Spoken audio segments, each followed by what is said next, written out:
So now our deployment is finished. It's onboarding us to the view. Okay, so our deployment is now ready, and you can see the all stack is completely.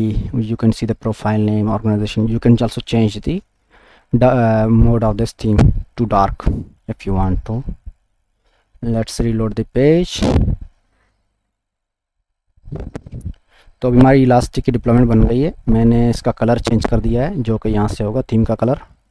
You have to change the dark, you can change the theme colour of this of your deployment.